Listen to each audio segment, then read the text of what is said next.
폴 틸리의 조직신학 세 번째 책을 가지고 계속 이야기를 하고 있습니다. 폴 틸리의 조직신학 세 번째 책은 계속 이야기한 것과 같이 그리스도론에 대한 이야기입니다. 오늘은 74페이지부터 77페이지까지에 대한 내용을 가지고 이야기를 하겠습니다.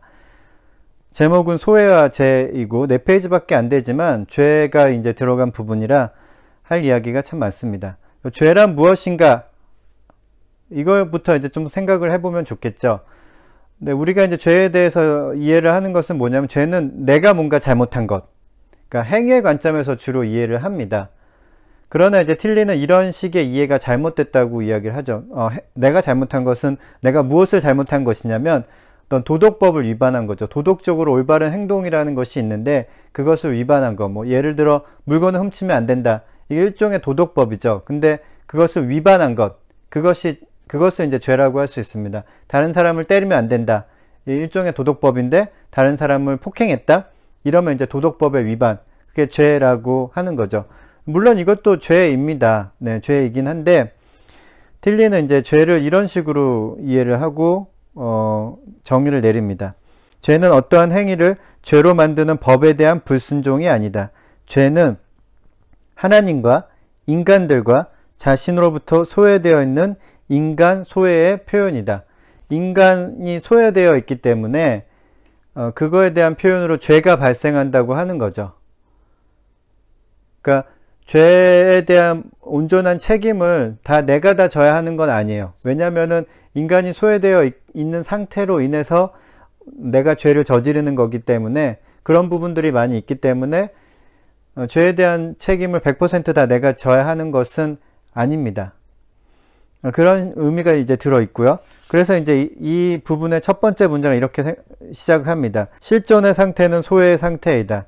인간은 그의 존재의 근거와 다른 존재자들과 자신으로부터 소외되어 있다. 이렇게 이제 말을 합니다. 그러니까 소외의 세 가지 측면에 대해서 이제 이야기를 하고 있죠. 하나님으로부터 소외되어 있고, 다른 사람으로부터 소외되어 있고, 심지어 이제 자기 자신으로부터 소외되어 있다고 이제 말을 합니다. 근데 이 소외라는 단어를 쓰면 이제 좋은 게 뭐냐면은 틸리가 이렇게 말합니다. 인간은 그의 참된 존재로부터 소외되어 있다. 소외라는 용어의 심오성은 우리는 우리가 소외되어 있는 것에 본질적으로 속해 있다는 것을 뜻한다는 데 있다. 틸리가 이제 계속 이야기하는 것 중에 하나가 본질에서 실존으로 사람이 전이가 됐고 이 전이 과정에서 여러 가지 문제가 발생한다고 이야기를 했습니다. 근데 인간이 소외되어 있다라는 이 말을 함으로써 인간이 본질에 다시 이제 다가가야 한다. 이 본질과의 어떤 본질이 실존으로 발생하는 과정에서 생겨난 문제들을 해결해야 한다는 것을 이미 함축하고 있죠. 소외라는 단어가. 그래서 이 소외라는 단어에 심오성이 있다는 거고, 인간의 죄를 이야기할 때 소외도 항상 같이 이야기를 해야 인간을 제대로 이해할 수 있고 죄라는 것도 제대로 이해할 수 있다고 하는 겁니다. 근데 죄라는 것이 이제 많이 오해되었다고 이제 이야기를 했죠. 도덕법의 위반 혹은 뭔가를 잘못한 행위의 관점으로만 이제 이해를 하고 있기 때문에 우리가 이제 죄에 대해서 심각한 오해가 있습니다. 근데 이제 그럼에도 불구하고 이제 죄라는 단어를 버릴 수 있느냐? 근데 틸리는 버릴 수 없다고 이제 이야기를 합니다. 그리고 이렇게 말합니다. 죄라는 용어는 전통적인 문헌과 예전이 이 말을 계속해서 사용하고 있기 때문에, 그리고 특히 이 말은 인간의 소외에 있어서 인격적인 책임성의 요소를 매우 날카롭게 지시하고 있기 때문에 구해질 수 있고 또한 구해져야만 한다. 그러니까 소외가 있고 죄가 있어요. 소외가 있고 죄가 있는데, 그러면 죄라는 단어가 굉장히 오해되어 왔기 때문에 죄라는 단어 없애자, 소외만 있다 라고 이야기를 하면 뭐가 문제냐면 인간의 책임성이 사라져 버린다는 겁니다. 이 죄라는 단어가 의미하고 있는 바가 인간의 책임성을 날카롭게 지적한다고 하는 거죠. 죄를 지은 거는 누구의 책임이에요? 네, 죄를 지은 사람의 책임이죠. 이 죄라는 단어가 그것을 이제 함축하고 있기 때문에 이 죄라는 단어는 또 버릴 수 없다고 말을 합니다. 그러니까 인간이 죄를 짓는 것은 많은 부분이 이제 소외 상태로 인해서 이제 발생하는 것이기도 하지만, 그래도 죄에 대한 책임을 인간이 져야 합니다. 근데 또 죄만을 또 너무 강조하게 되면 인간이 소외 상태에 있어서 어쩔 수 없이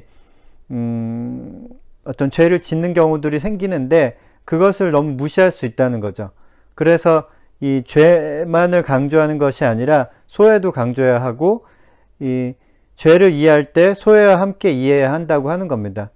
마찬가지로 소외를 이해할 때 또 죄도 같이 언급을 하는 것이 좋겠죠. 그래야 인간의 상태와 인간의 책임을 동시에 이제 말할 수 있는 겁니다. 죄에 대한 이해가 틸리만의 뭐 독특한 이해이냐, 그건 아니라고 이제 틸리가 지적을 하는데요. 특별히 이제 죄에 대한 이해는 성경에서도 여러 가지 이해가 있습니다. 그 중에서 이제 사도 바울의 이해를 이제 틸리가 소개를 합니다. 이렇게 소개를 합니다. 사도 바울은 죄를 이 세계를 지배하고 있는 유사인격적인 힘으로 이해했다. 그러니까 사도 바울도 죄를 도덕법의 위반으로 이해한 것이 아니라 힘으로 이해했다고 하는 거죠. 힘이라고 하는 것은 상태고 상황입니다. 어떤 힘이라고 하는 것은 그쪽으로 끌리게 되는 거죠. 힘을 받으면은. 네, 그런 건데, 죄라는 것은 이제 그런 식으로 이해했다고 하는 거니까, 죄를 행위의 관점에서만 이해한 것이 아니라 인간의 어떤 잘못을 저지를 수밖에 없는 그런 상태, 상황으로도 이제 이해를 했다고 하는 겁니다. 그러니까 그것만 있는 건 또 아니에요. 그렇지만 그런 요소가 있다는 것을 이제 사도 바울이 이해하고 그렇게 이제 죄라는 단어를 사용했다는 거죠. 그래서 죄를 우리가 생각할 때 뭔가 잘못하고 도덕법을 위반하고 이런 것만 생각하는데 꼭 그렇지만은 않고, 죄를 소외와 같이 이해해야, 사실은 소외라는 것은 큰 맥락이라고 할 수 있죠. 큰 맥락 속에서 인간의 죄를 이해해야 제대로 그 죄에 대한 이해를 할 수 있다고 하는 것이 이제 틸리의 주장입니다. 오늘은 여기까지.